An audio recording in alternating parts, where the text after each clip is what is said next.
Amigo vascaíno, presta atenção porque o que eu vou te contar agora pode mudar o rumo do nosso Vasco da Gama. O clima em São Januário está quente, as movimentações não param e o Vascão vive dias intensos dentro e fora de campo. E antes que alguém pense que é só mais uma semana comum, já aviso, tem novidade grande pintando, tem informação de bastidor, tem bronca, tem polêmica e tem reforço possível no radar. O Vasco chega agitado, com notícia boa, e a primeira delas envolve o coração do nosso caldeirão. É isso mesmo, o gramado de São Januário está passando por uma transformação completa. A troca começou nesta segunda-feira, dia 10 de novembro, e vai durar 18 dias. Durante esse tempo, o time não vai jogar em casa, aproveitando a pausa da data FIFA e 2 partidas seguidas fora, uma contra o Grêmio, no Sul, e outra contra o Bahia, lá em Salvador.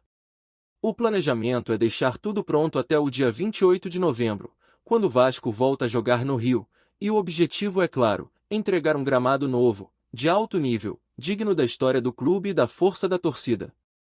A empresa responsável é a Green Life, a mesma que já cuida do gramado atual. Só que dessa vez o trabalho vai ser mais profundo. A substituição completa foi uma medida urgente, pedida pela própria empresa, porque o calor forte que vem aí com o verão carioca pode prejudicar o campo. As altas temperaturas estavam deixando o gramado instável, com falhas e manchas, e a preocupação era grande. Segundo especialistas, se nada fosse feito agora, o campo não aguentaria a sequência pesada de jogos até o fim do ano. Então o Vasco decidiu agir antes que o problema crescesse. É uma ação que não atrapalha o projeto de reforma geral de São Januário, prevista para começar no ano que vem, mas que já vai dar uma cara nova ao estádio. E tem mais, esse gramado antigo não vai ser jogado fora. A ideia é reaproveitar o material no Centro de Treinamento Moacir Barbosa, onde o clube pretende construir novos campos. É uma forma inteligente de economizar e otimizar recursos, transformando o que seria descartado em reforço para a base e o profissional. Mas a troca do gramado não tem só o lado técnico. Dentro do clube, há uma visão mais ambiciosa. O Vasco já pensa na possibilidade de disputar a final da Copa do Brasil em casa, caso passe pelo Fluminense na semifinal. A diretoria acredita que o time tem totais condições de chegar lá, e por isso quer São Januário pronto para receber um jogo histórico. A ideia é decidir o título no próprio Caldeirão, com a força da torcida empurrando o time do começo ao fim.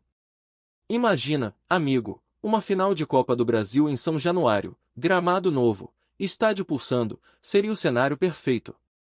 É por isso que o clube está se antecipando e cuidando de cada detalhe, porque quando o Vasco acredita, o Vasco vai até o fim. Agora, mudando de assunto, porque o futebol brasileiro não vive um dia sem polêmica. E a de ontem veio com força, com direito à reclamação pública da presidente do Palmeiras, Leila Pereira, que é declaradamente vascaína e que soltou o verbo sobre o que está acontecendo no Superior Tribunal de Justiça Desportiva. Tudo começou com 2 julgamentos no mesmo dia. De um lado, Bruno Henrique, do Flamengo, acusado de envolvimento em apostas esportivas, foi denunciado por forçar um cartão amarelo num jogo contra o Santos, em Brasília, no ano de 2023. Do outro lado, Alan, jogador do Palmeiras, foi julgado por uma expulsão simples, um lance de jogo, sem nada de grave. O resultado? O caso do Bruno Henrique foi adiado, ele continua jogando normalmente, enquanto o Alan pegou 2 jogos de suspensão e está fora do clássico contra o Santos. Isso, claro, gerou revolta. Leila Pereira foi dura nas palavras, disse que o Palmeiras respeita as instituições, mas exige o mesmo respeito de volta. Ela chamou de vergonhoso o tratamento desigual entre os clubes e afirmou que o tribunal parece agir de maneira desequilibrada, beneficiando uns e prejudicando outros.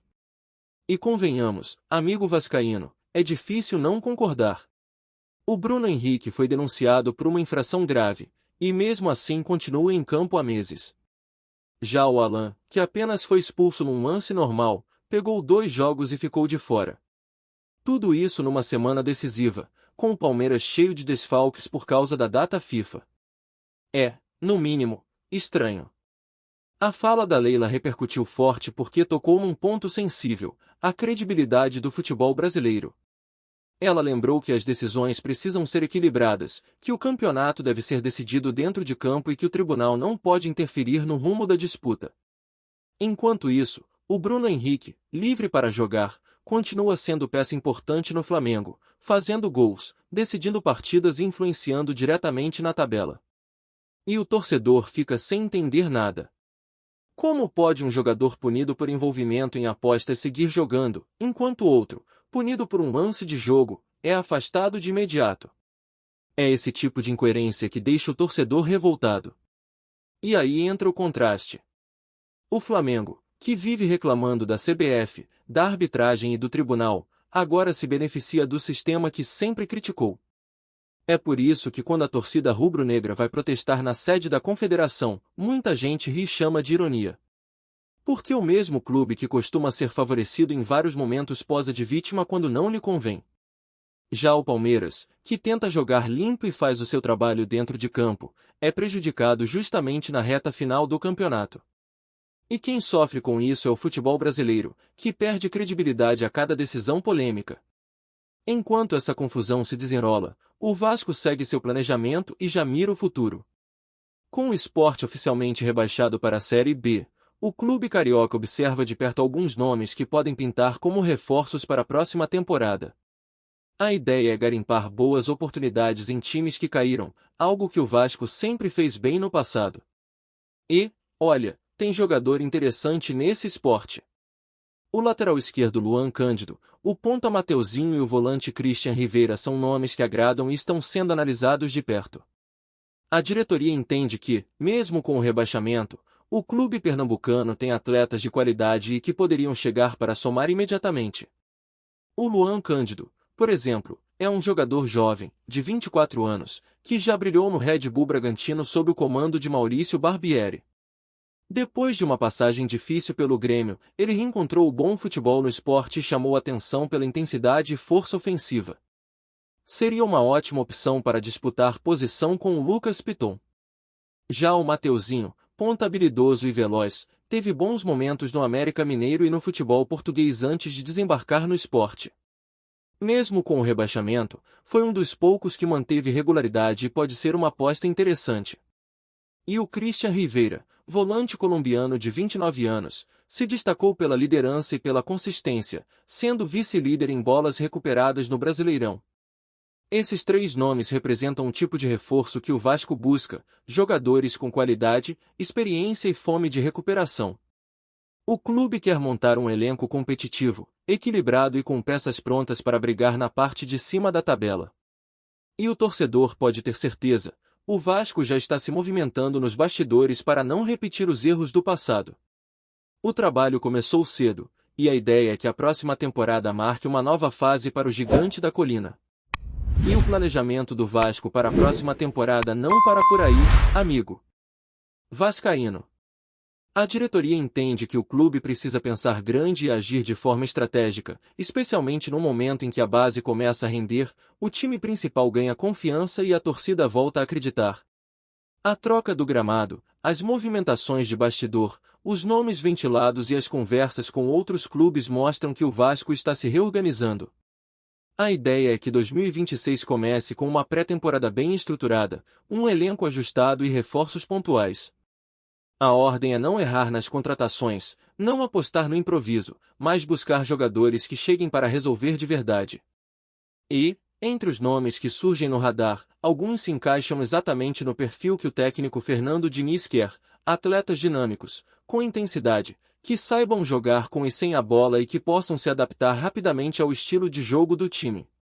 O Luan Cândido, por exemplo, continua sendo visto como uma excelente oportunidade de mercado. O Red Bull Bragantino está aberto a negociações, o jogador não deve permanecer no Sport e tem vontade de atuar num clube de massa, com torcida grande. É um atleta que já viveu altos e baixos, mas que tem talento e ainda muito espaço para evoluir.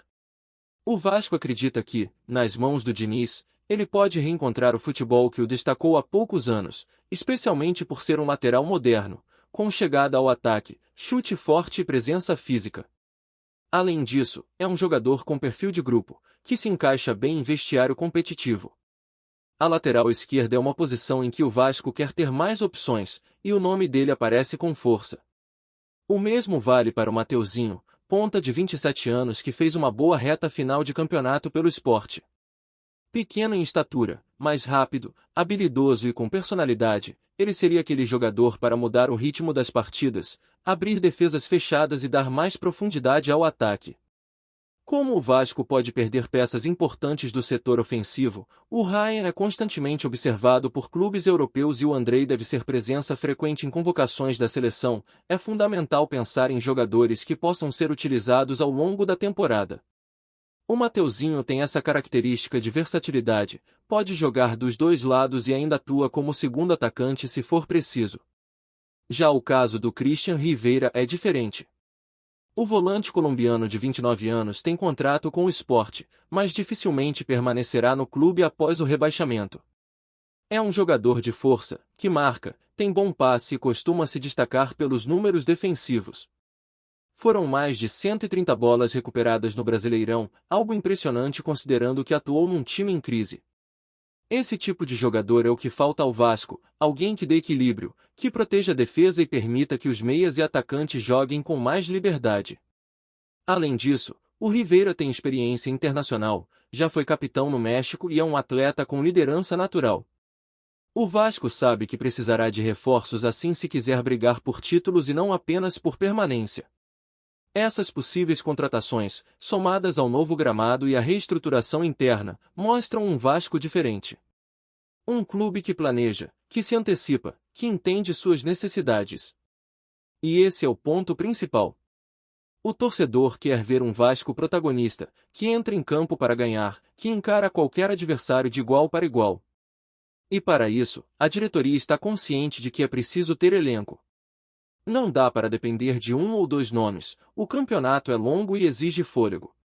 O objetivo é montar um grupo com peças de reposição à altura, capaz de manter o mesmo nível técnico mesmo com desfalques. Enquanto isso, o ambiente fora de campo também precisa de atenção. As polêmicas recentes envolvendo o STJD, os julgamentos questionáveis e a diferença de tratamento entre clubes voltaram a colocar em pauta a necessidade de mudanças na gestão do futebol brasileiro. A fala da Leila Pereira ainda repercute, e muitos dirigentes concordam com ela nos bastidores, mesmo que não digam publicamente.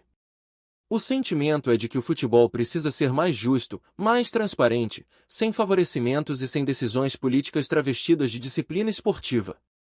Isso também interessa ao Vasco, que historicamente sempre lutou por igualdade e por respeito dentro e fora de campo. Enquanto a briga jurídica e institucional segue, o Vasco vai cuidando do que depende dele. O calendário da reta final de temporada será decisivo para avaliar o elenco e definir quem fica e quem sai. Alguns jogadores devem ser negociados, outros voltam de empréstimo, e o clube quer fazer uma limpeza inteligente. O discurso interno é de meritocracia, quem render, fica, quem não corresponder, será negociado. Diniz tem liberdade total para indicar e opinar, e essa sintonia com a diretoria é vista como um dos maiores avanços do momento atual. Pela primeira vez em muito tempo, o Vasco parece seguir um plano de longo prazo, sem decisões precipitadas. Outro ponto positivo é o crescimento da base. O trabalho nas categorias inferiores tem dado frutos, com jovens promessas sendo constantemente observadas e integradas ao profissional. Isso é fundamental não só tecnicamente, mas também financeiramente, já que o clube precisa equilibrar as contas e valorizar seus ativos. O Vasco quer voltar a ser referência em formação de talentos, e para isso precisa dar minutos e confiança aos garotos. Jogadores como Ryan, Andrei e JP têm mostrado maturidade e podem ser protagonistas em breve. Antes de continuarmos, já te convidamos para se inscrever no canal Colina News e deixar seu like, assim você fica por dentro de todas as novidades do Vascão de forma exclusiva. Bora continuar! A crise no Vasco parece estar longe de encontrar uma solução.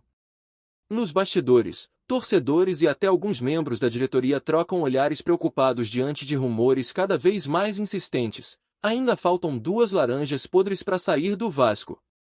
A frase, que circula em grupos de WhatsApp e redes sociais, não é apenas um comentário de bar, virou quase um mantra entre quem acompanha o clube de perto. Quem seriam essas figuras ainda é um mistério, mas a insatisfação é palpável. Alguns dizem que o ambiente interno está tomado por tensão, com jogadores e comissão técnica visivelmente desconfiados uns dos outros, e a pressão da torcida aumentando a cada semana. A direção, por sua vez, mantém um silêncio cauteloso, tentando não inflamar ainda mais o clima. Mas ninguém consegue ignorar que há algo de podre corroendo o clube por dentro. Enquanto a equipe luta dentro de campo, fora dele o jogo parece ainda mais perigoso. Fontes afirmam que reuniões secretas vêm sendo realizadas, mas nenhuma decisão concreta foi divulgada, alimentando ainda mais os rumores e deixando os torcedores à beira de um ataque de nervos. Alguns ex-jogadores e comentaristas garantem que essas laranjas podres teriam influência direta nas escolhas do elenco, interferindo em contratações e até na escalação de partidas importantes. O burburinho, que começou pequeno, agora se espalha por todos os cantos, desde bares próximos ao estádio até programas esportivos mais respeitados. A torcida observa ansiosa, discutindo teorias sobre quem seriam os alvos dessa possível faxina interna. Enquanto isso, o Vasco segue tentando equilibrar resultados e clima interno, mas a sensação de que algo precisa ser urgentemente resolvido não sai da cabeça de ninguém. É um jogo de xadrez silencioso, onde cada movimento pode repercutir muito além do campo. A pergunta que ecoa nas arquibancadas e nos corredores da sede social é simples, mas inquietante. Quem serão essas duas laranjas podres e quando finalmente deixarão o clube? Até lá, o Vasco continua cercado de expectativas, suspeitas e aquele cheiro de intriga que parece impossível de ignorar. O burburinho é real e, pelo visto, a crise está longe de acabar. Trazemos notícias atualizadas do Vasco todos os dias. Inscreva-se no nosso canal e dê um like para continuar recebendo notícias exclusivas. Compartilhe também a sua opinião sobre essa notícia nos comentários, isso é muito importante para o Vasco da Gama. Até o próximo vídeo.